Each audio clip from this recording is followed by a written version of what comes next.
오늘 예수님께서 우리에게 몇 가지 중요한 말씀을 해주고 있습니다. 그것은 우리의 삶의 새 포도주와 새 가죽부대가 무엇인가 하는 것을 우리에게 알게 하시는 그런 말씀이죠. 정치권들을 보십시오. 정치권들을 보면 요즘 개혁 그런 소리를 많이 이야기합니다. 그런데 개혁이라고 이야기하면서 다른 사람들에 대해서 비난하던 사람들이 가만히 보면 자기들은 말만 그런 거지 그들의 가죽부대는 전혀 개혁이 되지 않았어요.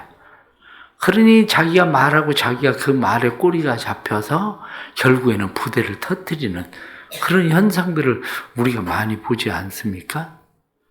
우리의 신앙생활이 오늘날 그러하다는 것을 우리는 잘 알게 됩니다. 왜냐하면 오늘 성경 본문에 나타난 말씀을 보면 예수님에게 사람들이 중풍병자를 데리고 왔습니다.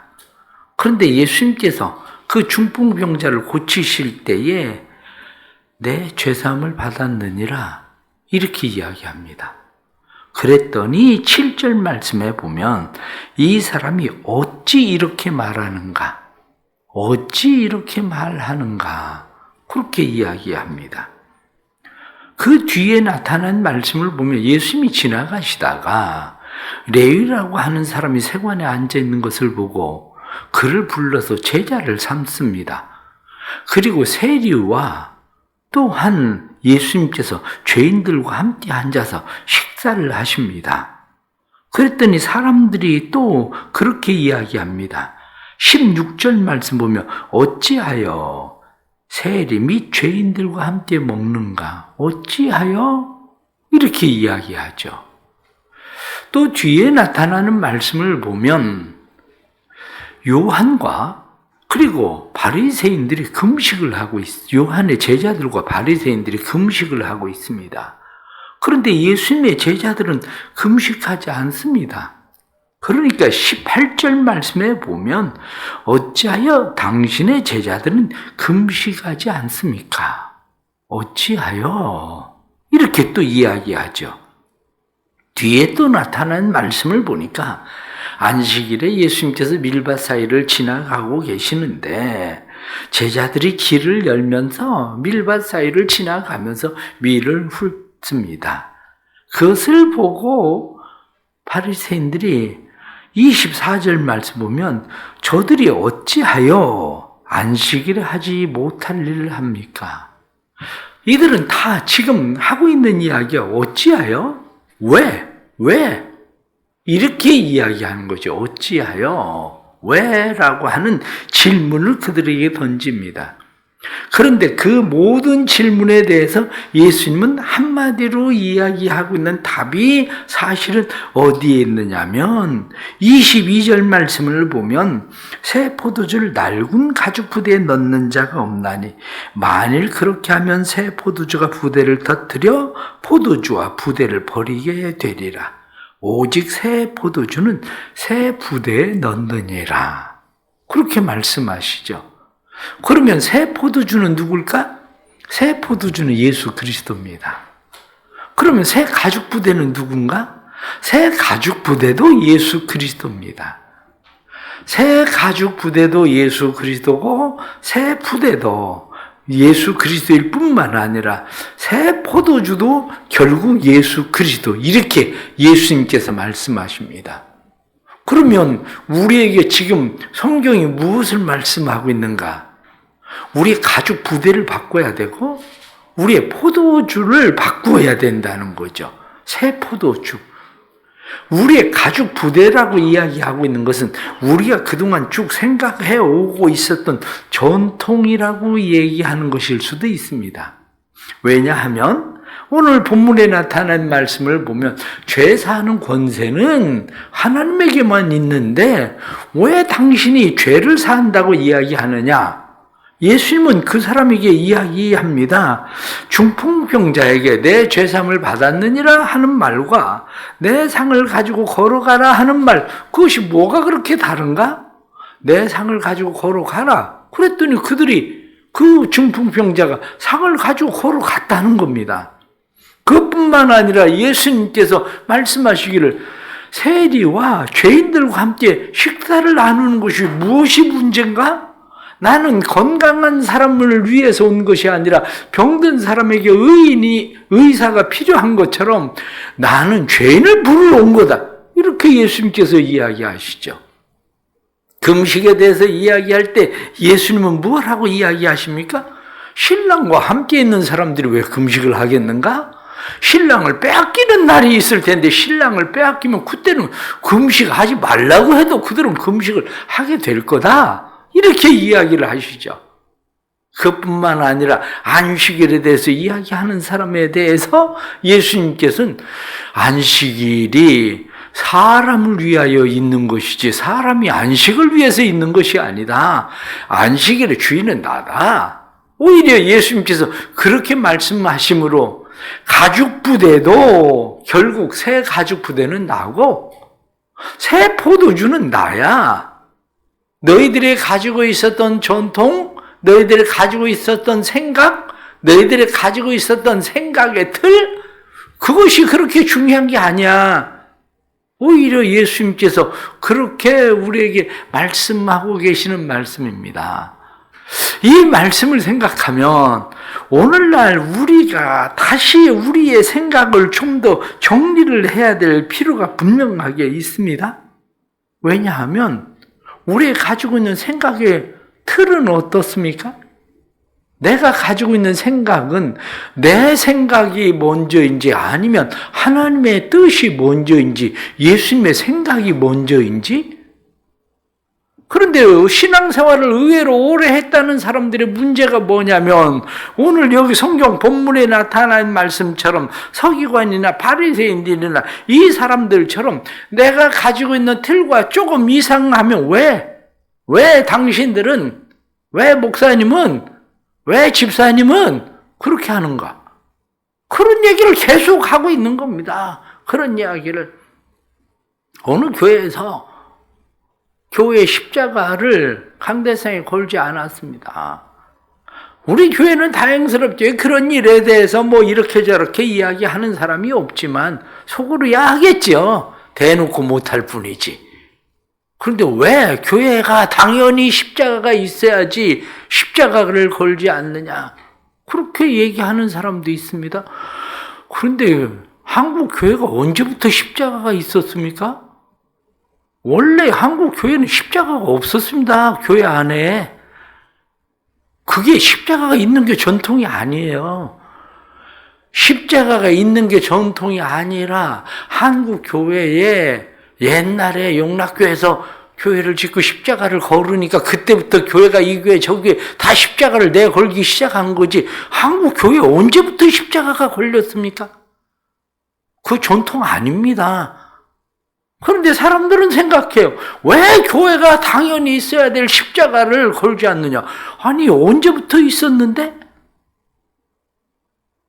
그게 뭐냐? 내 생각의 틀이 당연히 언제부터 당연히가 아니라 이스라엘 백성들이 금식을 언제 합니까? 욤키프루. 그날만 금식을 했어요. 욤키프루에만 이스라엘 백성들이 금식을 했었는데 그런데 경건한 사람들이 1년에 한 번 금식하는 것만 가지고는 이건 뭔가 아닌 것 같다. 좀 더 하나님 앞에 경건하게 살아야 되겠다. 그래서 경건하게 살려고 하던 사람들이 일주일에 한 번씩, 한 달에 한 번씩은 금식을 해야 되겠다. 그리고 한 달에 한 번씩 금식을 했습니다.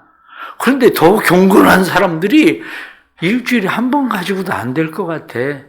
그러니까 일주일에 2번은 금식을 해야죠. 그래서 월요일과 목요일에 그들은 금식을 했습니다. 그건 경건한 사람들이 그렇게 하던 거지. 그런데 경건한 사람들이 목요일과 그 월요일에 금식을 하면서 왜 니네는 금식을 하지 않느냐? 언제부터 금식을 그렇게 했는데요? 이스라엘 백성들은 원래 욤키프루 1년에 한 번 대속죄일이 되면 그때 금식을 했습니다. 아니면 이스라엘 백성들이 예루살렘이 멸망했었던 그때를 기억하고 슬피 울며 금식을 했습니다. 그런데 마치 그것이 자기들이 일주일에 2번씩 하니까 이게 뭐 무슨 그것이 옳은 것처럼 그렇게 이야기하는 사람도 있습니다. 그런데 예수님은 말씀하시기를 그거 아니잖아. 그렇게 얘기하시는 거예요. 그거 아니잖아. 저희 교회도 7시 40분에 일부 예배가 지금은 없어졌지만 제가 7시 40분 일부 예배를 드렸더니 어떤 집사님이 1년 동안 나를 괴롭혔대요. 교인들에게 죄를 범할 수 있는 길을 열어줬다 이거예요. 일부 예배 드리고 어디 놀러 가고 일부 예배 드리고 자기 하고 싶은 거 하고 그럴 수 있게 목사님이 길을 열어줬다고 1년 동안 나를 괴롭히더라고. 그러더니 자기가 장사하니까 일부 예배 와서 드리대? 아니 그건 무슨 짓이야? 왜? 사람들이 자기 생각, 자기 틀이 맞다고 생각을 하기 때문이에요. 올해는 교회가 어떻습니까? 평신도 사역을 중심으로 한다. 맞습니다. 평신도 중심 사역을 하려고 해요. 교육자를 구하려고 해도 구하기도 어려워. 교육전도사는 아예 오지도 않아. 부목사들은 다 50 넘은 사람만 신청서를 보내. 제가 생각을 할 땐 그 사람들보다 평신도들이 훨씬 낫다고 생각을 해요. 교인들 가운데 왜 교회가 평신도 사역을 하냐? 목사가 설교를 해야지 왜 평신도가 설교를 하냐? 아니 언제부터 교육전도사가 목사가 설교를 했는데? 제가 학교를 다닐 때 고등학교 땐 제가 아동부 설교도 했습니다. 부장이 설교를 하고 그때 당시에는 장로가 설교를 하고 청소년부, 중고등부도 다 부장이 설교를 했지 무슨 교육전도사가 설교를 했습니까? 그런데 뭐 언제부터 목회자가 설교를 꼭 했다고 왜 설교를 부장을 시키느냐, 집사를 시키고 권사를 시키느냐. 아니 그 사람들이 설교를 잘하니 못하니. 아니 이제 설교 한 달밖에 안 했는데 이제 설교 한 달밖에 안 한 사람 보고 뭐 무슨 설교를 잘하니 못하니. 내가 보기엔 교육전도사보다 더 잘하더라고. 응? 그런데 뭘 말이 그렇게 많으냐고. 그런 일에 대해서. 왜? 내 생각, 내 틀이야. 내 생각과 내 틀. 그 생각과 틀을 깨지 않으니까 문제가 되는 거예요. 교회가 소그룹 활성화를 시킨다고 이야기를 하면서 소그룹 활성화를 시키니까 그럼 성가 연습을 언제 하냐? 성가 연습? 아니 지금 성가대 없앤 교회들이 얼마나 많은데 그런 소리를 하고 있는 거야. 보세요. 큰 교회들 성가대 없는 교회들 그냥 중창단 시키고 말아. 왜냐? 다 성가대에 앉아서 일 안 하니까. 성가대를 아예 없애버렸어. 교회들이 다. 큰 교회들이. 엊그제도 세종에 있는 송진일 목사님 모셔서 그러대요. 그 교회도 1000명 이상 모여. 성가대가 없어. 다른 교회에서 온 사람들이 만날 하는 소리가 왜 우리 교회는 성가대를 안 만드냐고 그렇게 얘기를 한다는 거야. 아니 그거는 옛날에 언제 성가대가 있었어 교회가? 응? 왜? 내 생각에 틀려. 내 생각에 내가 그렇게 하니까 그것이 옳다고 그것만이 맞다고 생각을 하니까 그런 거지. 중요한 건 뭐냐? 중요한 것은 새 가죽 부대가 뭐냐? 새 가죽 부대는 예수 그리스도라는 사실이에요. 예수 그리스도가 새 가죽 부대입니다. 오늘 성경에 나타나는 12절 말씀 보면 그가 일어나 곧 상을 가지고 모든 사람 앞에서 나아가거늘 그들이 다 놀라 하나님께 영광을 돌리며 그들이 다 놀라서 하나님께 영광을 돌렸다. 교회가 하는 일이 뭡니까? 교회가 하는 일은 영혼을 살리는 일입니다. 교회가 하는 일이 뭡니까?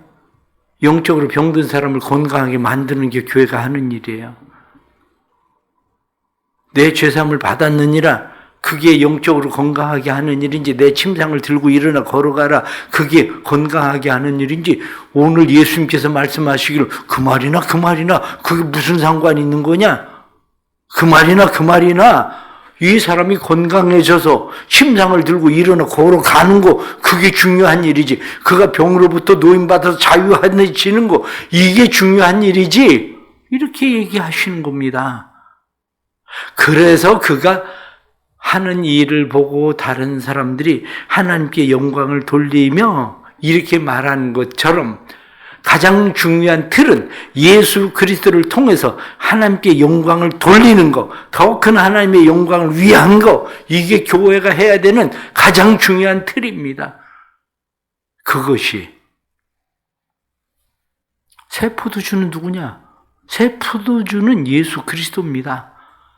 새 포도주는 예수님께서 십자가상에서 우리를 위하여 피 흘려 죽으신 희생이 새 포도주예요.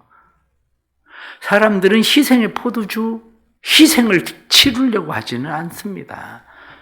자기가 희생의 대가를 지불하려고 하지는 않고, 사람들은 포도주가 맛이 있니, 포도주가 맛이 없니, 그 소리를 하기를 좋아해. 근데 포도주가 맛이 있고 포도주가 맛이 없고의 문제가 아닙니다. 포도주가 무엇을 위해서, 포도주를 맛을 위해서 포도주를 먹습니까? 그때 당시에 사람들은 포도주를 맛을 위해서가 아니라 포도주를 그들은 음료처럼 그냥 먹은 거예요. 음료. 그들은 마찬가지로 예수 그리스도의 희생이 왜 필요한 겁니까? 예수 그리스도의 희생을 통해서 죄인이 의롭다 함을 얻고, 예수 그리스도의 십자가의 희생의 피를 통해서 죄인들이 구원받게 되는 거, 우리가 왜 희생의 포도주처럼 우리가 예수 그리스도의 포도주를 담아서 우리가 그 희생의 대가를 지불해야 됩니까? 그 희생의 대가를 지불해야 되는 것은 그것이 바로 영혼을 살리는 일이 되기 때문인 거죠. 그것이.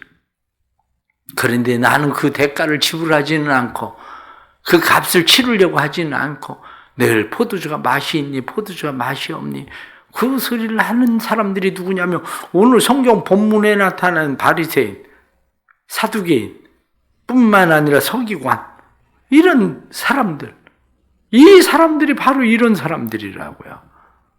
이것이 신앙생활은 과거나 현재나 미래를 담을 수 있는 부대가 필요한 겁니다. 과거나 현재나 미래나 신앙생활은 하나님의 더 큰 영광을 위해서 일하는 게 교회입니다. 과거나 현재나 미래나 새 포도주가 필요한 것처럼 우리의 새로운 희생이 필요한 거죠. 그러나 신랑을 빼앗길 날이 있을 거다. 그러면 그때는 금식할 거다. 이렇게 말한 것처럼 새 가족 부대를 만들지 못하고 새 포도주를 만들지 못하면 한국 교회나 대성교회가 슬피 울며 이를 갈 날이 있을 겁니다. 그때에 금식해야 될 때가 올 겁니다. 그러나 그때 금식하는 일은 이미 늦는 일이 돼요. 그때 금식해야 될 일이 아니라 지금 우리가 해야 되는 일은 새 가족 부대인 예수 그리스도를 잃어버리지 않는 일, 새 포도주인 예수 그리스도의 희생을 잃어버리지 않고 지금 우리가 그 희생의 대가를 지불하는 일, 그것이 지금 필요한 거죠. 교회를 위해서 기도의 희생을 치러야 됩니다. 교회를 위해서 헌신의 희생을 치러야 됩니다. 교회를 위해서 비난이 아니라 교회를 위해서 그것을 담을 수 있는 가족 부대가 필요합니다. 하나님의 영광을 위해서 우리가 해야 되는 일인 줄 알고, 그런데 이게 우리의 힘으로만은 할 수가 없습니다. 왜냐하면 우리의 힘만 가지고는 가족 부대를 만들 수도 없고 예수 그리스도의 생각을 담을 수도 없습니다. 그것을 가능하게 하는 게 뭐냐? 그게 결국 성령이에요. 교회 안에 성령의 역사가 일어나지 않으면 할 수가 없습니다. 성령의 역사가 교회 안에 일어날 수 있도록 우리는 기도해야 되고, 그러한 일을 위해서 우리가 기도할 때에 희생의 대가를 지불할 때 우리 교회가, 한국 교회가 사는 역사가 일어날 줄로 믿습니다. 기도하겠습니다. 하나님 아버지, 예수님께서 말씀하실 것처럼 새 술은 새 부대에 담아야 된다 말씀하신 대로 우리에겐 새 부대이신 예수 그리스도가 필요합니다. 우리의 전통적 신앙이 아니라 예수 그리스도를 통해 더 큰 하나님의 영광을 위해 교회가 나아가야 되는 때입니다. 무엇이 어떻게 하는 일이 더 큰 하나님의 영광을 위한 일인지 교회가 더 깊이 생각하고 예수 그리스도를 담을 수 있도록 도와주옵소서. 오래 신앙생활했다는 이유로 전통을 생각하고 마치 그것이 옳은 것처럼 주장하는 그러한 생각들이 아니라 이 일이 하나님의 영광을 돌리게 하는 일인가 생각하게 해주시고 하나님의 영광을 돌리는 일이 될 수 있도록 주님 은혜를 베풀어 주옵소서. 우리의 연약함과 우리의 부족함을 주께서 아십니다. 연약함과 부족함을 아시는 주님, 우리를 도와주셔서 우리의 연약함, 우리의 부족함이 성령으로 말미암아 새 가죽 부대이신 예수 그리스도를 우리의 부대로 삼고 새 포도주인 예수 그리스도의 희생을 우리의 희생으로 삼아 우리도 주님처럼 희생의 대가를 지불함으로 교회가 살게 하시고 가정이 살게 하시는 은혜가 일어나도록 도와주옵소서. 오늘도 성령님 역사해 주시고 사랑하는 모든 성도들에게 은혜를 베풀어 주셔서 교회가 새롭게 시작하는 평신도를 중심으로 하는 사역들과 소그룹을 세우는 사역들에게 하나님 은혜를 베풀어 주셔서 그러한 모든 일들이 더 큰 하나님의 영광을 위한 일이 되도록 도와주옵소서. 새 부대를 잃어버리고 뿐만 아니라 포도주를 잃어버리는 일이 되지 않도록 우리 대성교회를 축복하시고 대성교회 주의 은혜가 넘쳐나도록 역사해 주옵소서. 오늘도 주님 앞에 나와서 새벽에 기도하는 희생의 대가를 지불하는 사랑하는 성도들에게 은혜를 베풀어 주셔서 예수 그리스도의 희생의 피가 우리를 살게 하시던 것처럼 새벽에 기도하는 이 희생의 값진 피가 우리 교회를 살게 하시는 주의 은혜로 임하게 해 주옵소서. 예수 그리스도의 이름 받들어 간절히 기도드리옵나이다. 아멘.